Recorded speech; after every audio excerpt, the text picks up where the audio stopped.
Assalamualaikum warahmatullahi wabarakatuh. Perkenalkan, nama saya Ahmad Jufri. Saya mahasiswa dari Universitas Tadulako. Pada kesempatan kali ini, saya akan menjelaskan video soal untuk ujian akhir semester untuk mata kuliah akuntansi perpajakan. Soal yang pertama, 1. Merekonsiliasi laporan keuangan komersil menjadi laporan keuangan fiskal akan menimbulkan koreksi fiskal positif dan koreksi fiskal negatif. Jelaskan kedua jenis koreksi fiskal tersebut dan berikan contohnya masing-masing.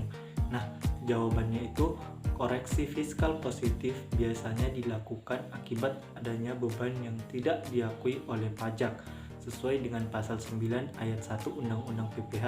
Kemudian penyusutan komersil lebih besar dari penyusutan fiskal, lalu amortisasi komersil lebih besar dari amortisasi fiskal, serta adanya transaksi yang terutang pajak namun tidak atau belum tercatat sebagai penghasilan yang berkaitan dengan pajak penambahan nilai. Contoh koreksi fiskal positif yaitu yang pertama, 1. Pembagian laba dengan nama dan dalam bentuk apapun.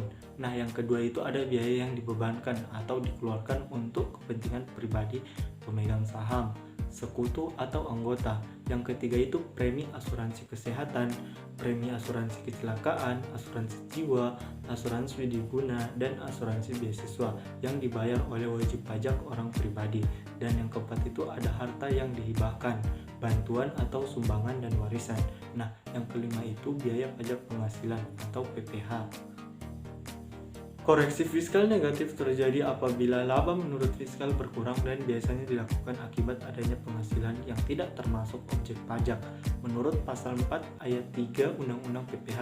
Kemudian penghasilan yang dikenakan PPH bersifat final pasal 4 ayat 2 Undang-Undang PPH dan adanya pendapatan yang tidak dapat ditambahkan dengan penghasilan lainnya.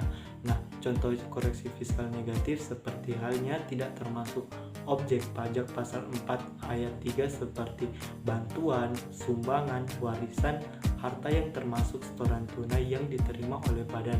Kemudian contoh penghasilan yang dikenakan PPH seperti peredaran bruto sebuah usaha yang di bawah 4,8 miliar dalam 1 tahun, bunga dari deposito, serta hadiah dari undian. Soal nomor 2. Akibat koreksi fiskal dari laporan keuangan komersil menjadi laporan keuangan fiskal menyebabkan perbedaan antara laba komersil dengan laba fiskal.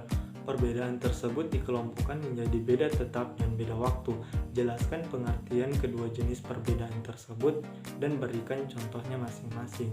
Nah, jawabannya beda tetap terjadi karena adanya perbedaan pengakuan penghasilan dan beban biaya menurut akuntansi dengan fiskal, yaitu adanya penghasilan dan beban yang diakui menurut akuntansi namun tidak diakui menurut fiskal ataupun sebaliknya, sehingga beda tetap ini mengakibatkan laba atau rugi menurut akuntansi atau laba sebelum pajak yang berbeda secara tetap dengan laba rugi menurut fiskal PHKP, contohnya hibah, sumbangan, dan penghasilan bunga deposito.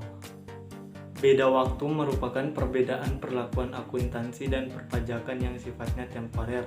Artinya, secara keseluruhan beban atau pendapatan akuntansi maupun perpajakan sebenarnya sama, tetapi berbeda alokasi setiap tahunnya.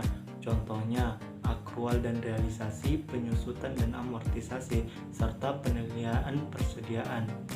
Soal nomor 3, apabila laba akuntansi berbeda dengan laba fiskal, apakah perlu melakukan pembukuan ganda?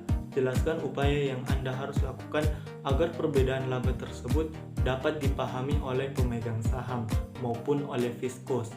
Jawabannya tidak, karena kita menggunakan proses rekonsiliasi fiskal yang dimana rekonsiliasi ini dibuat untuk menghasilkan penghasilan neto atau laba yang sesuai dengan ketentuan perpajakan, sehingga wajib pajak tidak perlu lagi membuat pembukuan ganda. Kemudian upaya yang dilakukan agar perbedaan laba tersebut mudah dipahami oleh pemegang saham yaitu cukup membuat satu pembukuan yang didasari SAK etap atau Satuan Akuntansi Keuangan untuk entitas tanpa akuntabilitas publik setelah dibuatkan rekonsiliasi fiskal itu untuk mendapatkan laba fiskal PKP yang akan digunakan sebagai dasar perhitungan pajak penghasilan atau PPh. PT Berkah bergerak dalam bisnis perdagangan kain tenun. PT Berkah merupakan wajib pajak badan yang berdomisili di Jakarta. Informasi dan data laporan keuangan komersil PT Berkah pada 2019 adalah sebagai berikut. Dalam ribuan rupiah, penjualan termasuk penjualan kepada instansi pemerintah sebesar 200 juta. Harga belum termasuk PPN senilai 1.250 juta rupiah. Persediaan awal 1 Januari 2019 senilai 200 juta. Pembelian 1 miliar, persediaan 31 Desember 2019 senilai 720 juta. Adapun beban operasional yang pertama gaji senilai 55 juta, tunjangan transport karyawan 45 juta, beban makan kantor 6 juta, beban pengobatan ditanggung perusahaan 20 juta, beban training karyawan 15 juta, beban seragam satpam 12 juta, beban sanksi administratif 10 juta, beban bunga pinjaman 7 juta, cadangan penghapusan piutang 5 juta, beban jamuan tamu tanpa daftar nominatif senilai 10 juta. Adapun beban listrik dan telepon kantor senilai 24 juta. Nah, PBB dan bea materai seharga 3 juta.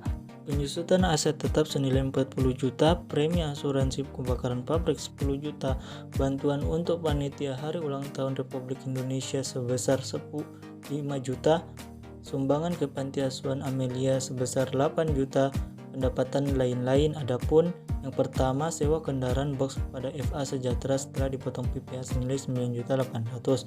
Keuntungan selisih kurs 5 juta. Penerimaan kembali PBB yang telah dibebankan senilai 5 juta. Jasa giro bank semesta sebelum dipotong PPh senilai 2 juta.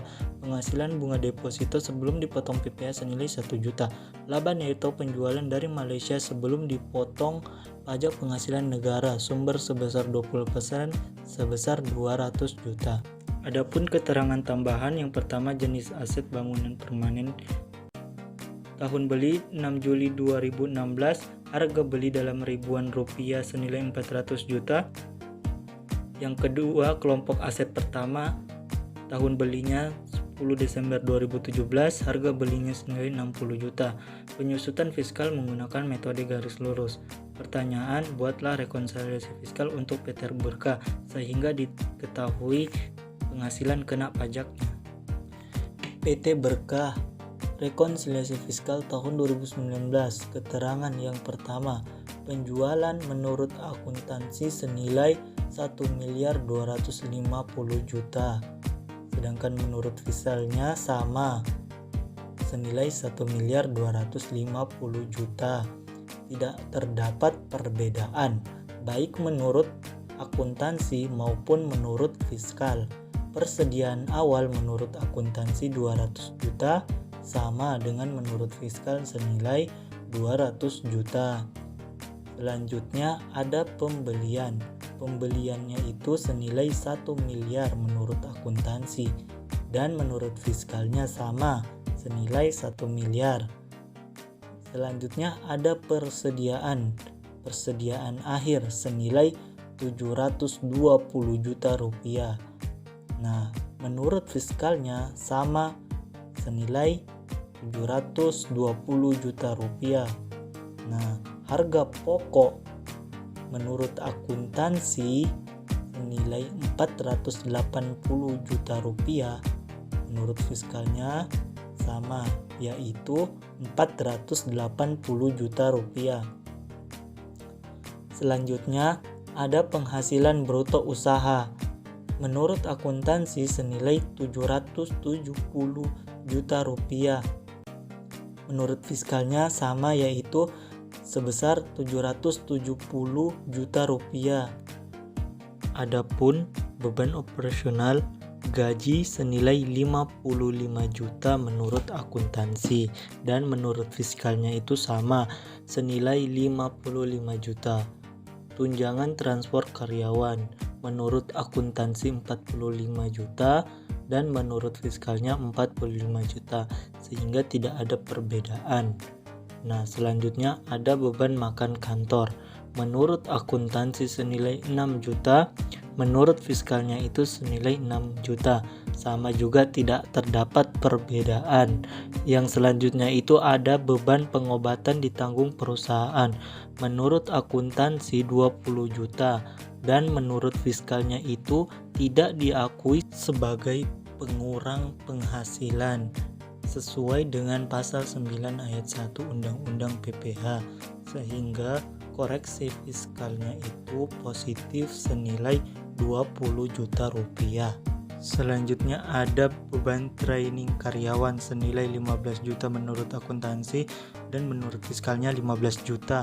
Selanjutnya ada beban seragam satpam 12 juta menurut akuntansi dan menurut fiskalnya itu senilai 12 juta sehingga tidak ada perbedaan. Selanjutnya beban sanksi administrasi pajak menurut akuntansi 10 juta dan menurut fiskalnya itu 0 atau tidak diakui sebagai pengurang penghasilan merujuk kepada pasal 9 ayat 1 Undang-Undang PPH sehingga koreksi fiskalnya itu positif senilai 10 juta rupiah.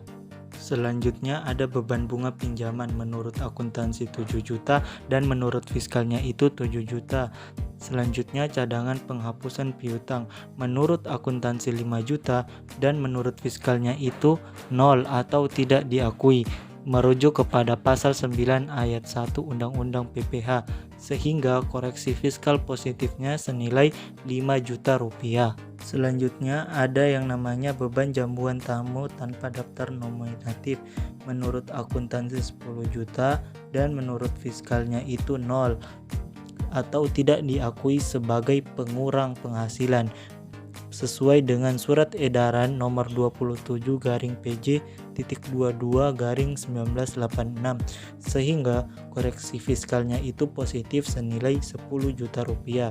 Selanjutnya ada beban listrik dan telepon menurut akuntansi 24 juta dan menurut fiskalnya itu 24 juta sehingga di sini beban listrik dan telepon kantor menurut akuntansi dan fiskal itu tidak terdapat perbedaan.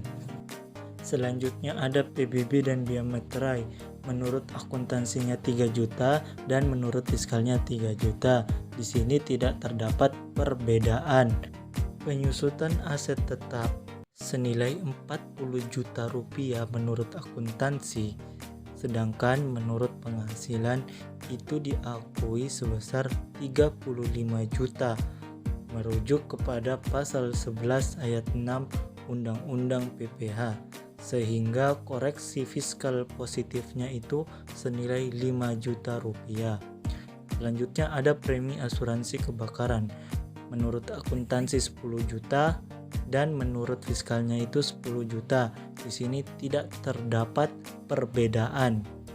Yang selanjutnya ada bantuan untuk panitia Hari Ulang Tahun Republik Indonesia menurut akuntansi senilai 5 juta. Nah, sedangkan menurut fiskalnya itu tidak diakui sebagai beban sehingga hasilnya di sini 0 karena merujuk kepada pasal 9 ayat 1 Undang-Undang PPH sehingga koreksi fiskal positifnya itu senilai 5 juta. Selanjutnya ada sumbangan ke Panti Asuhan Amelia menurut akuntansi 8 juta dan menurut fiskalnya itu 0 karena menurut fiskalnya itu tidak diakui sebagai pengurang atau tidak diakui sebagai beban merujuk kepada pasal 9 ayat 1 Undang-Undang PPH sehingga pada koreksinya itu terdapat koreksi fiskal positif senilai 8 juta rupiah. Selanjutnya total beban operasionalnya itu senilai 275 juta menurut akuntansi dan 212 juta menurut fiskalnya. Selanjutnya ada penghasilan neto usaha menurut akuntansi 495 juta dan menurut fiskalnya itu 558 juta. Selanjutnya penghasilan dari luar usaha terdapat sewa kendaraan box FA Sejahtera senilai 9.800.000 dan menurut fiskalnya itu 10 juta menurut merujuk kepada pasal 23 Undang-Undang PPH. Di sini dikenakan tarif pada sewa kendaraan senilai 2%. 2% dikalikan dengan 10 juta, hasilnya 200.000. Sehingga koreksinya terjadi pada koreksi fiskal positif senilai 200.000. Selanjutnya ada keuntungan selisih kurs. Menurut akuntansi 5 juta dan menurut fiskalnya 5 juta. Tidak terdapat perbedaan. Selanjutnya ada penerimaan kembali PBB. Menurut akuntansi 5 juta dan menurut fiskalnya 5 juta. Selanjutnya, jasa giro bank semesta. Menurut akuntansi 2 juta dan menurut fiskalnya itu 0 karena tidak diakui sebagai penambah pendapatan merujuk kepada pasal 4 ayat 2 Undang-Undang PPH sehingga koreksinya itu terjadi koreksi fiskal negatif senilai 2 juta rupiah. Selanjutnya ada penghasilan bunga dari deposito. Menurut akuntansi 1 juta dan menurut fiskalnya itu 0. Merujuk juga kepada pasal 4 ayat 2 Undang-Undang PPH yang mana penghasilan bunga deposito ini tidak menambah pendapatan perusahaan jika menurut fiskal sehingga terjadi koreksi fiskal negatif senilai 1 juta rupiah. Selanjutnya ada total penghasilan dari luar usaha senilai 22.800.000 menurut akuntansi dan 20 juta menurut fiskal. Dan selanjutnya ada beban dari luar usaha. Di sini tidak terdapat. Nah, selanjutnya ada laba bersih usaha dalam negeri. Menurut akuntansi senilai 517.800.000 rupiah, sedangkan menurut fiskalnya itu senilai 578 juta rupiah. Penghasilan dari Malaysia menurut akuntansi 200 juta dan menurut fiskalnya itu sama, yakni 200 juta rupiah. Sehingga penghasilan kena pajak menurut akuntansi senilai 717.800.000 rupiah. Koreksi fiskal positif 63.200.000 rupiah dan koreksi fiskal negatif senilai 3 juta rupiah. Dan menurut fiskalnya itu senilai 778 juta rupiah. Sehingga bisa disimpulkan bahwa penghasilan neto fiskalnya sebesar 778 juta rupiah. Sekian presentasi video kali ini, semoga bermanfaat. Assalamualaikum warahmatullahi wabarakatuh.